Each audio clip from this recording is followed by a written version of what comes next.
police station, so I just sent them that. So I don't know if I can send the same photos to somebody else. Yeah. Oh, okay. Well. Thank you.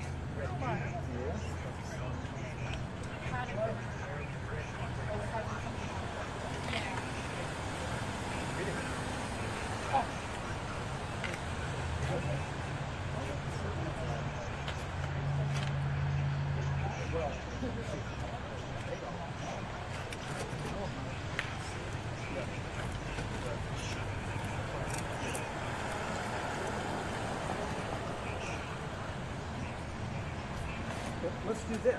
How about if I get something like that, if I can get it to you, I'll split it with you. Or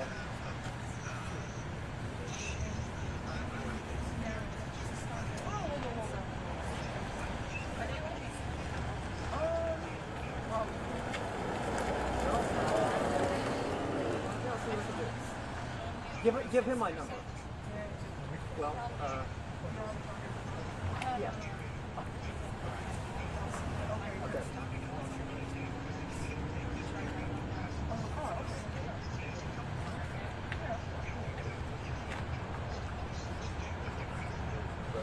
Well, actually, there's not a whole lot of activity right now.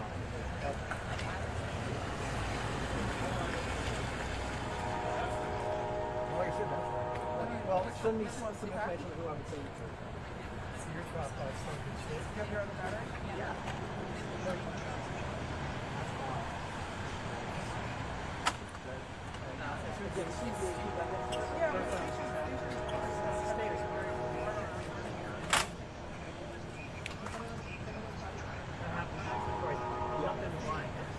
Right. Every time this happens, every time they fix it. Lots of times they fix it, and it's less than $1,000 when I did that. No damage.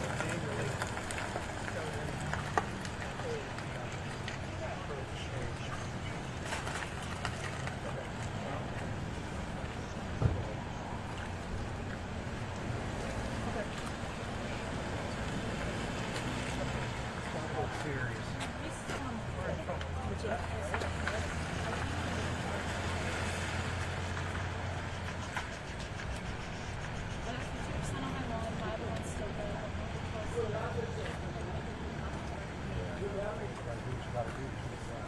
Oh, yeah.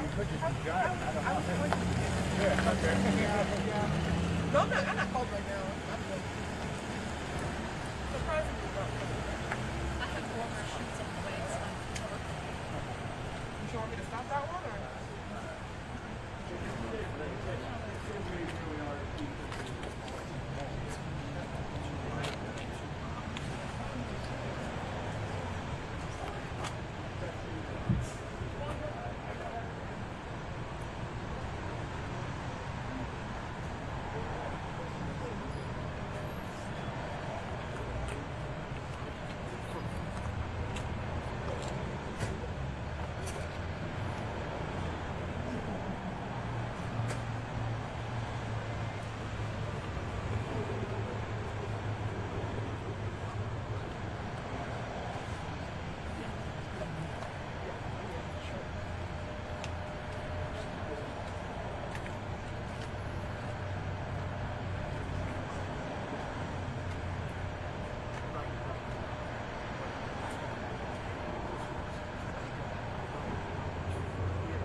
Otherwise, today, anything? What's up at Camp Anderson? Oh, what's happening there? They're about to finish up the well, it's like a septic project. I remember that last year I went to it in Stoker. No, Zach was the one there. Yeah. So there's basically just an update of that about how they had they want to launch the cabinet campaign to hopefully collect the rest of the money. Oh, okay. I was on the I was going to kids out of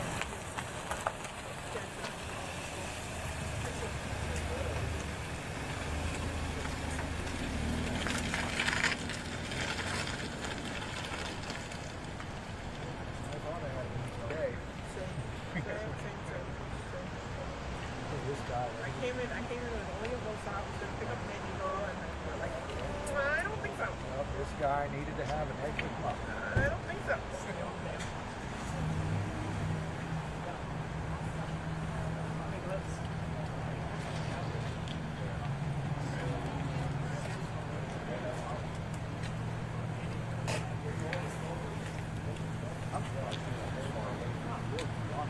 I feel like everybody. I feel like so many people are into Pennsylvania because I don't know if you remember a couple months ago. It wasn't here in Altoona, but these two young kids. Maybe the guy was 18, the girl was 14. They stabbed a woman in her apartment, and they fled to like somewhere near, but they found her in one of those counties over there. They fled to Pennsylvania. I'm not surprised. I was talking to somebody, and they were like, he probably belongs to like New York City. New York City looks big. There's only so many places you can hide without someone ratting you out or the police eventually finding you. Looking up the way, yeah, they were on front of him. It was unlikely. But you're right though. I mean, it's like, just come here, just be completely honest. And that's what I'm saying. Like, you could technically come to this town and no one would be any wiser. This Tyrone, Huntington, any of those. Tyrone, maybe a little smaller here, maybe not. But Altoona, I feel like there's a second thing. I'm surprised he chance taking off the transit. That too, Greyhound, yeah. You think about that. He made it the whole way from New York to here. Nobody recognized him. And he stopped at McDonald's and then it's where it is. Well, I think it's because he's going through states that don't like your business, then he stops, where everyone's up everyone's ass about this. That's the difference. That's true, because if they haven't seen you before, they have a definite stare. I'm sure lots of people recognize him.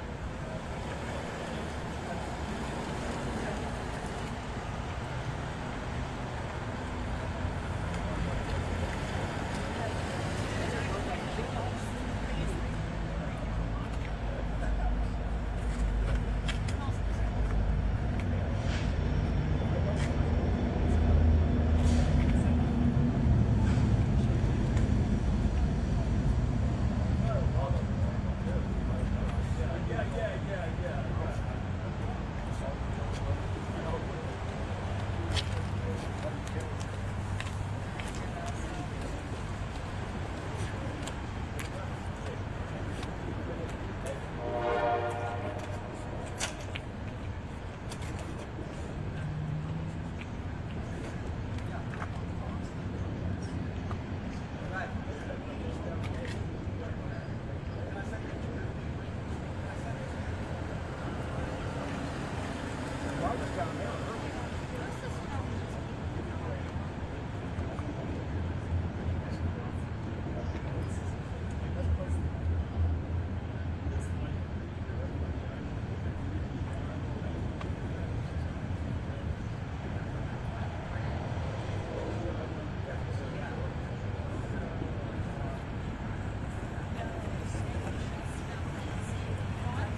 will toward corporate America.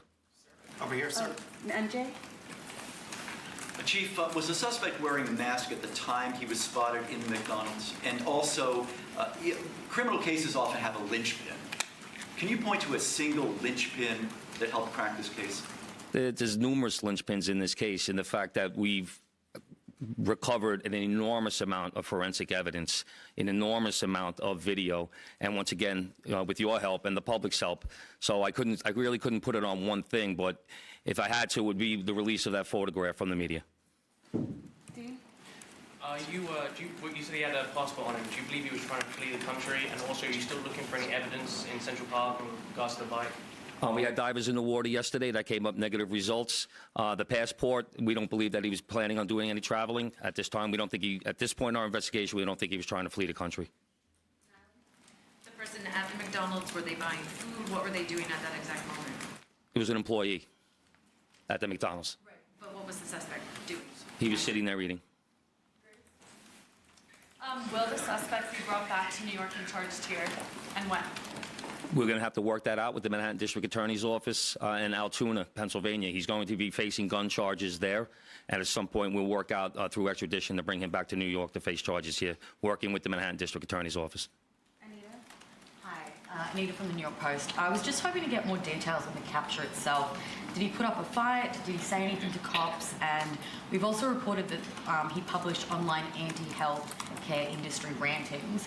Can you share with us some of the services that he posted on? We're still working through his social media. We're going to do a complete scrub of that. Preliminarily, like I said, he seems that he has some ill will toward corporate America, but that will all come out as part of our investigation. We're not done here.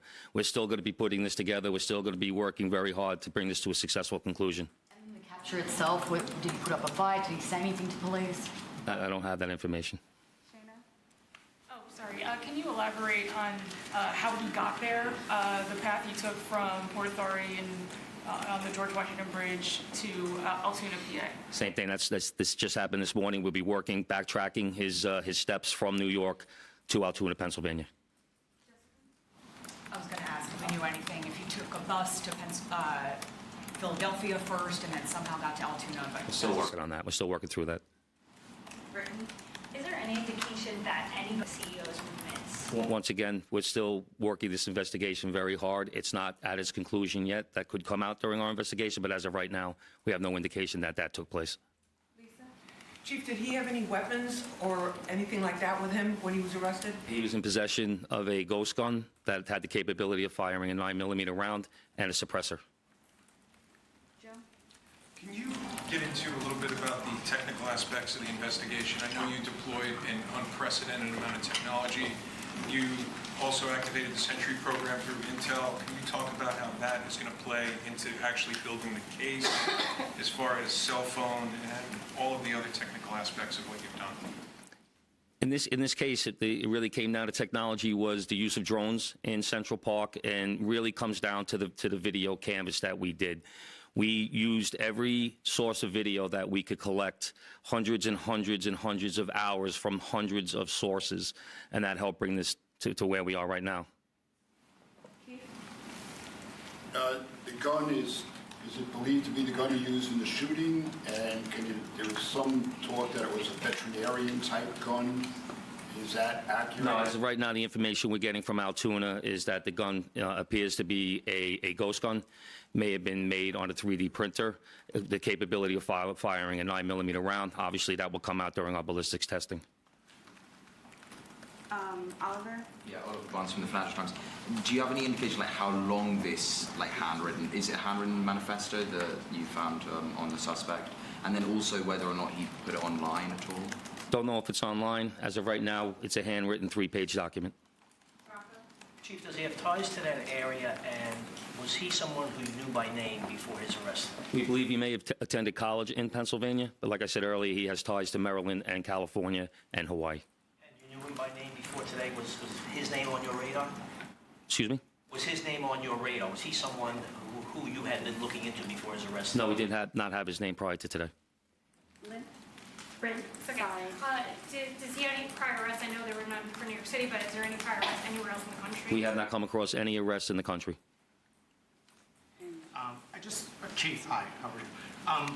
On two things. On the ghost gun, is it something you're going to be looking into to see if he made it himself and can he make that himself, or would he have to buy the gun the way it was? No, once again, that'll be part of our investigation as we follow up. I mean, obviously he's going to face murder charges, but is there any chance that he could face any other charges because he was targeting the CEO and because of his writings and other things that we're now finding on him? Federal charges or that determination will be made by Alvin Bragg. Yes, what connections does he have in Pennsylvania that you know of, and are they in Altoona specifically? We believe he attended college in Pennsylvania. Does he know anybody in Pennsylvania? Wouldn't be able to tell you that. All right, we're going to take one more question from Shooting Marla, and then we're going to go. You talk about the manifesto having said things against corporations, but specifically UnitedHealthcare, and do you believe that Mangione acted alone? We believe at this point, our investigation is leaning toward he was acting alone. So, like I stated earlier, we're still working through the investigation. We're not stopping today. And as far as the manifesto, like I said, I don't have the complete details of that. It's in the possession of the Altoona Police Department. We're going to shift to opt-out. Yep. Good job, Chief. Commissioner. Chief Magi.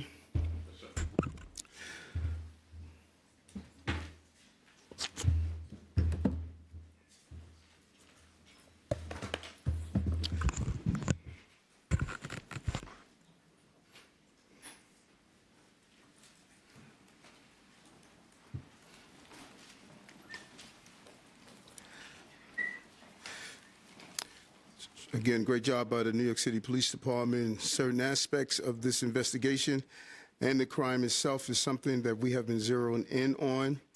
Ghost guns. We have really talked about this since the beginning of the administration. They could be made on a 3D printer, and they are extremely dangerous, and we must do more on the federal level to clamp down on the availability of ghost guns. And it just really leads into just the top headers of what we did last week and what we're doing this week. This week is all about public safety. Public safety, I've stated over and over again, is a prerequisite to our prosperity, and we're going to continue to make this city a safe city. It's the safest big city in America, but anytime you have a crime of this magnitude, it shocks us, and it really has a major impact on the perception of crime in this city. This crime has continued to go down. We're going to continue to do what's needed. Today we announced an Every Block Count initiative, and the blocks that we identified since October, they have not had one shooting or one shots fired job that came over. We're going to add that on to our Community Link operation that has resulted in over 1,000 operations and over 700 complaints resolved, nearly 16,000 summonses issued, and over 200 people placed in shelter. Our Community Link initiative is extremely important. It operates every day across the city, removing ghost cars, targeting illegal vendors, and addressing the everyday problems that make New Yorkers feel unsafe. The precincts where we have focused on our Every Block Count is the 73rd precinct in Brooklyn and the 46th precinct in the Bronx. These two precincts have historically seen high rates of violent crimes and shooting incidents, and so we want to make sure we deal with all of those quality of life issues that impacts why criminal behavior takes place. We don't want to only to be reactive, we want to be proactive. Hats off to the team. It's a big belief on my part. You have to dismantle the historic walls that kept us from operating together. FDNY, DSNY, DOB, DEP, HBD, NYCHA, Parks, DOT, and other community-based organizations are all part of this initiative with the local block CEO and many, many more agencies. You know, last week we announced Axe the Tax for working class. We're really pleased with this initiative. $62 million will be going back to those who are at 150% of poverty line, When you add that with our earned income tax credit and the other initiatives that we put in place, it clearly shows how important it is for us to focus on working class, low-income working class people. Really want to thank Senator Leroy Comrie and State Assembly Member Ronise Bichat-Hermelin for carrying the bill.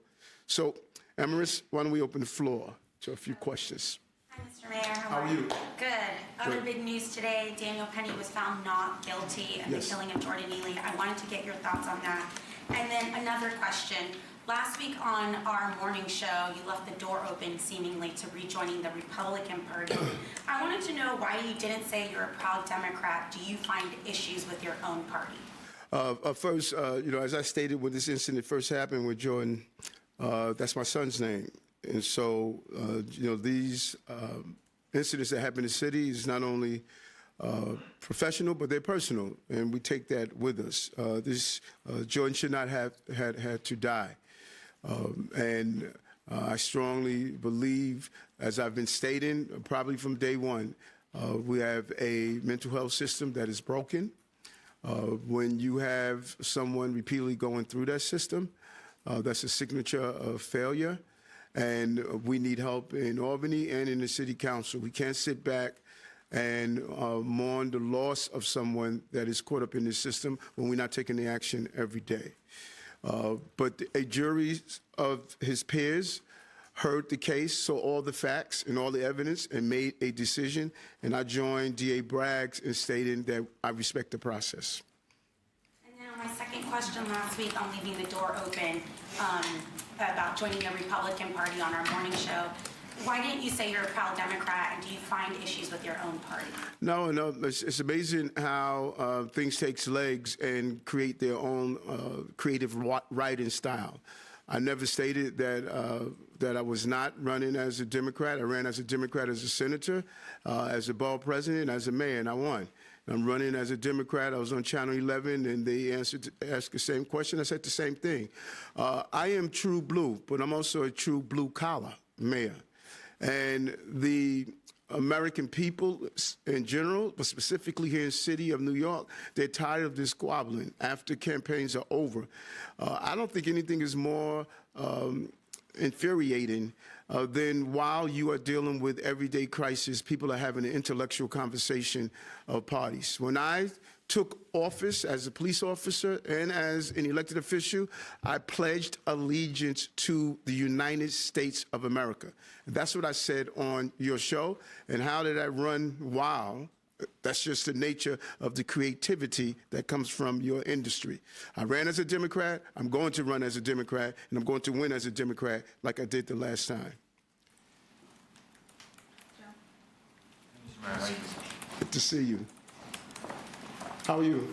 Not too bad. How are you doing? Good, good. I was wondering if you could follow up on another comment you made over the weekend about the potential of invoking executive action to override the council and sanctuary city laws. Can you give us any other details about what you're considering doing?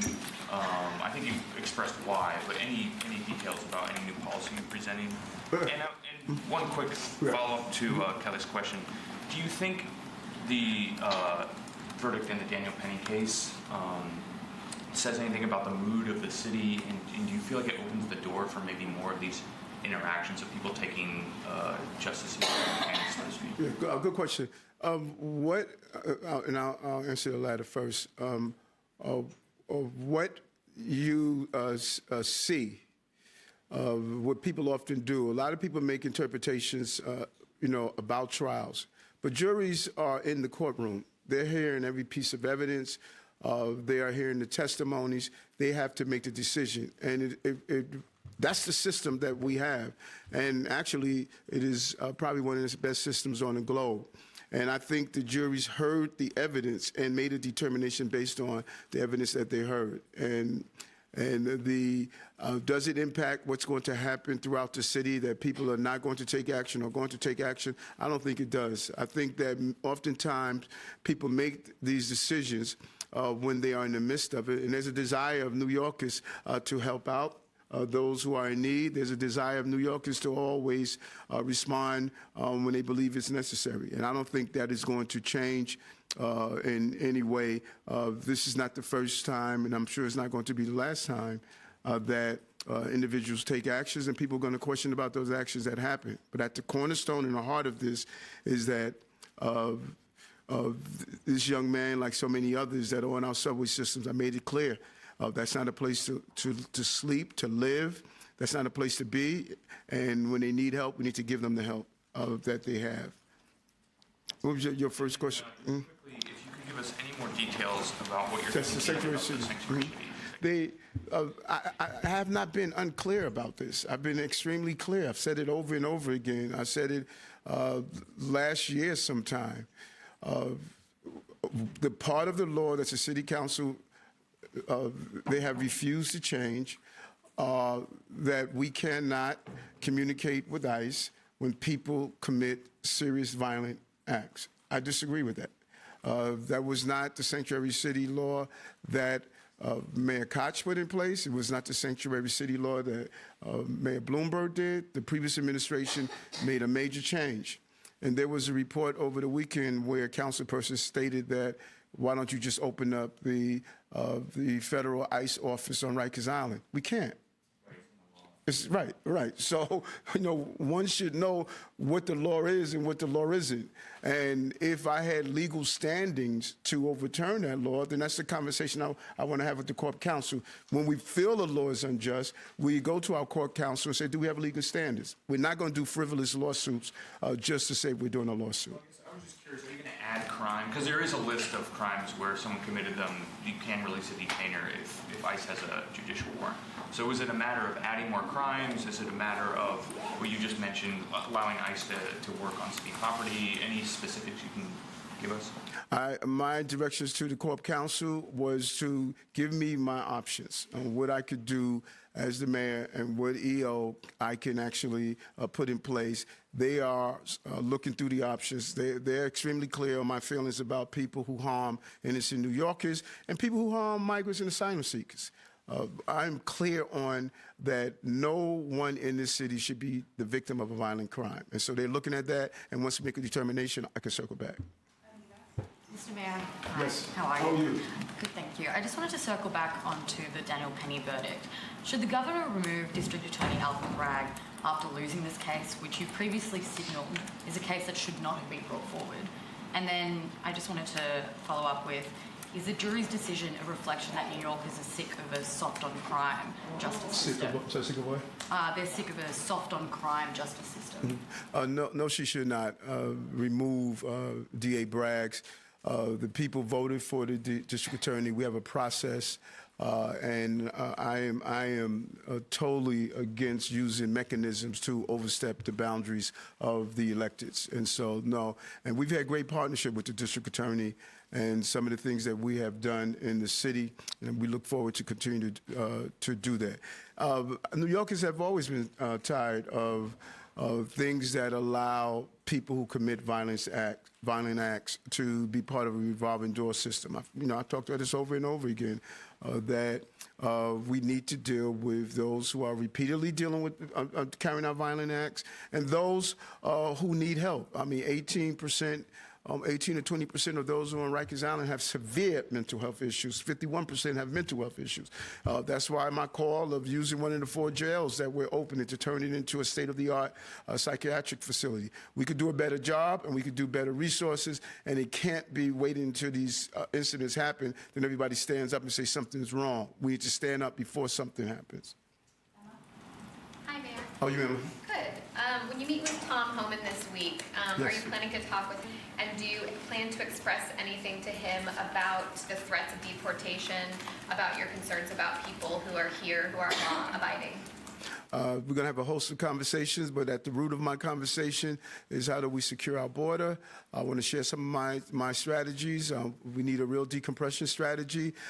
It's important to go after those who are committing serious crimes, particularly those dangerous gangs that have come from Venezuela, and now we're finding them on the streets of our country. And I'm interested to hear his ideas on how we're going to go about that, and I'm excited about the conversation.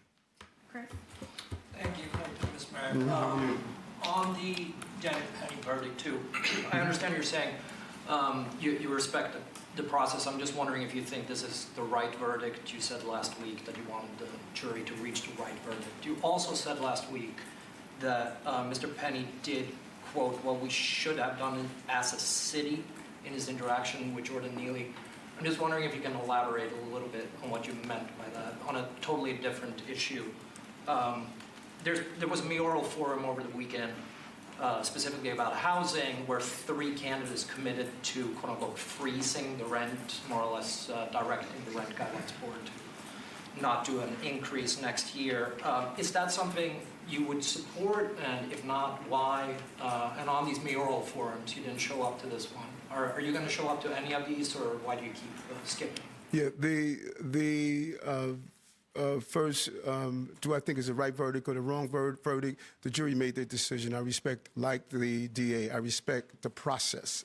And that was the process.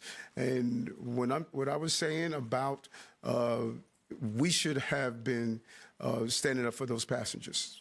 That's what we should have done for the city. And standing up for those passengers mean address the mental health crisis we have in the city, and not just wait until incidents like this happen.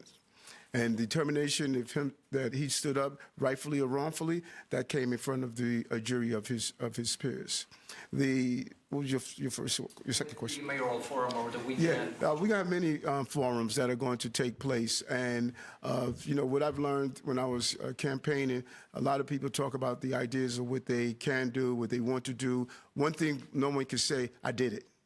All the things that I said, for the most part, that I was going to do, from dyslexia screening to reducing tax on low-income New Yorkers to bringing down crimes to high-speed broadband for NYCHA residents to investing in foster care children to do tax incentives for low-income New Yorkers to turn around the unemployment rate. I can give you the whole list. So what they're doing is wishful thinking. I put the team together to make it happen for housing conversion, and I'm happy to hear that they all have woke up and realized we have a housing crisis, and now they're coming up with visions. But it's starting from the fact we had the most comprehensive housing reform in the history of the city. That's what we got to remind everybody. And all those who are running that are elected already, the question should be, where have you been? So if you had all these visions before, don't wait until you decide to run for mayor. We're doing it. And so good luck to them. And I'm looking forward to some of the forums and some of the debates. I'm looking forward to them because I have something to run on, not just a dollar in a dream. But specifically freezing rent, is that something you would support for the RGB?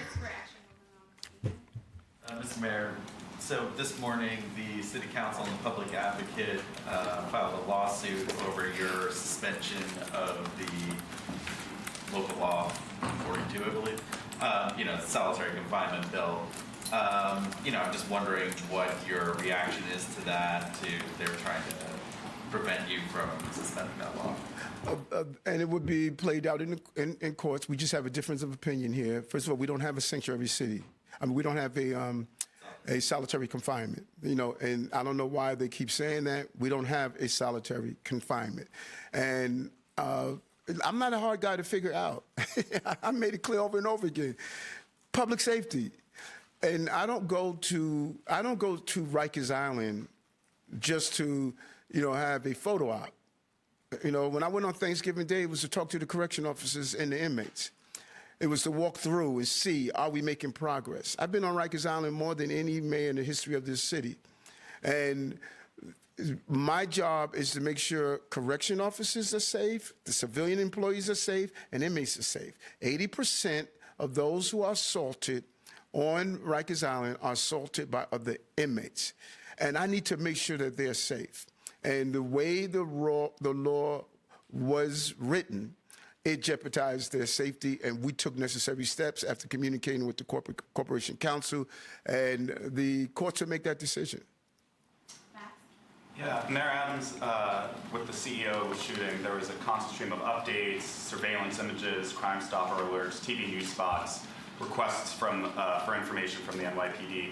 But I wanted to ask you about the killing of a migrant teenager last week in the financial district. A group of men attacked him and another migrant after reportedly asking him whether he spoke English or not. What updates do you have in that case, and do you have images of the suspects in that case?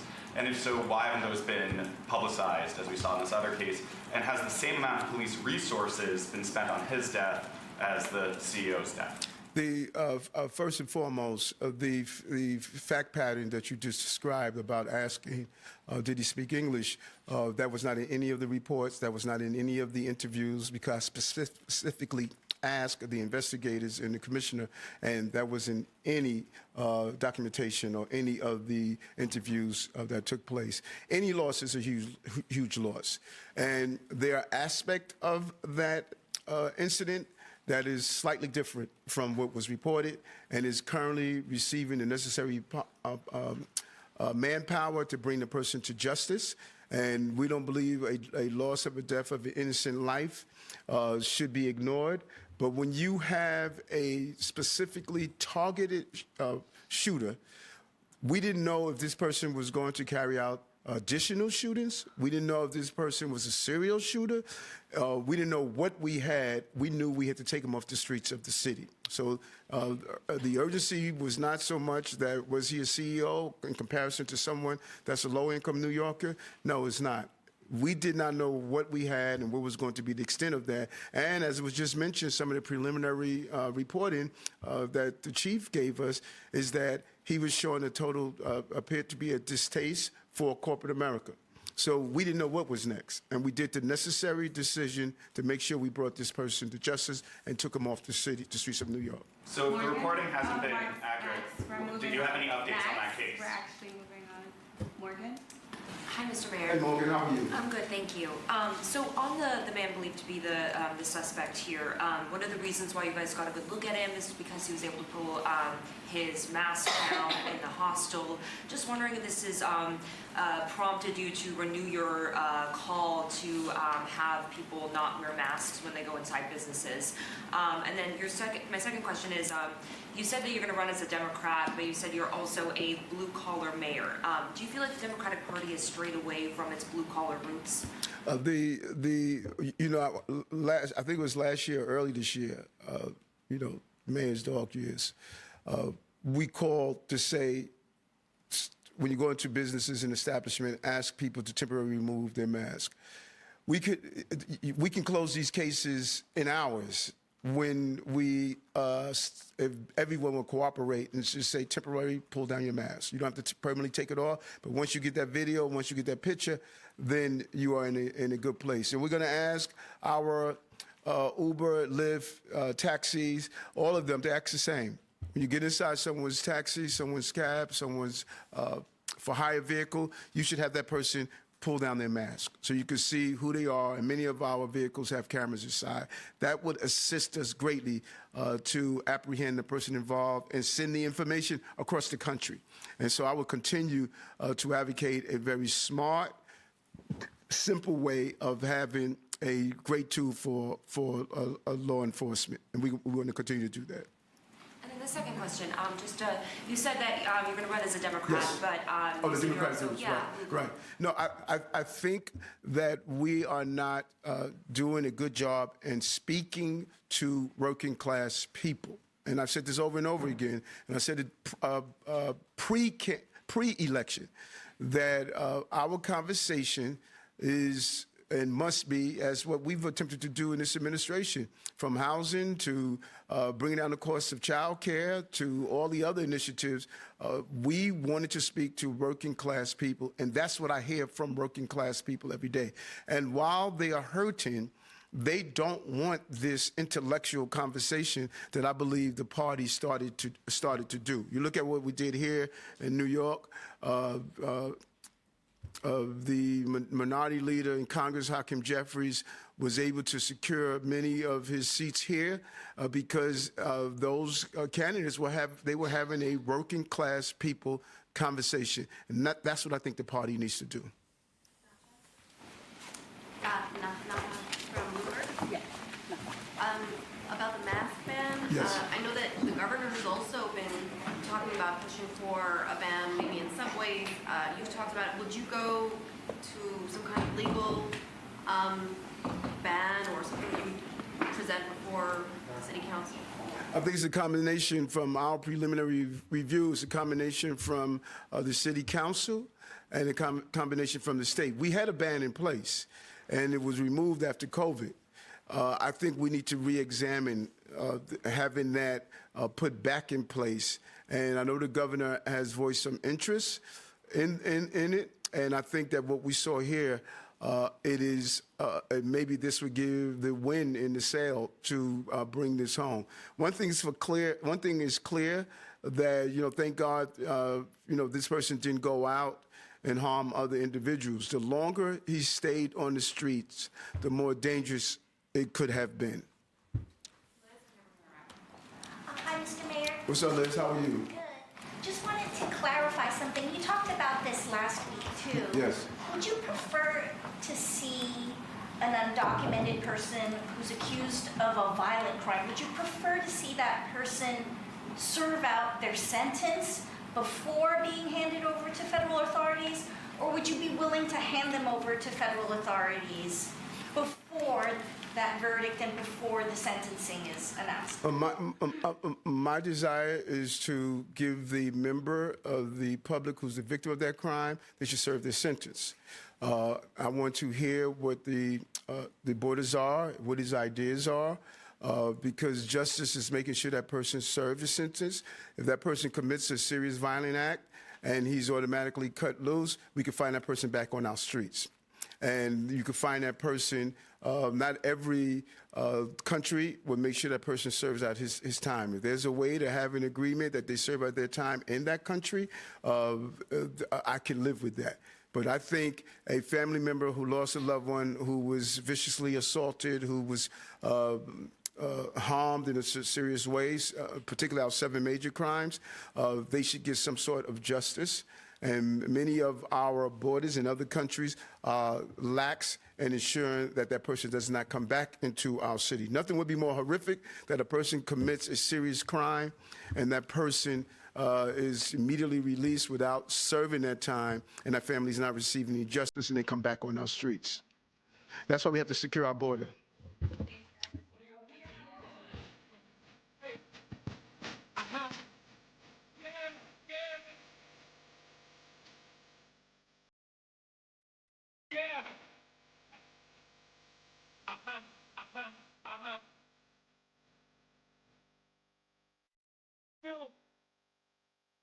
Come on.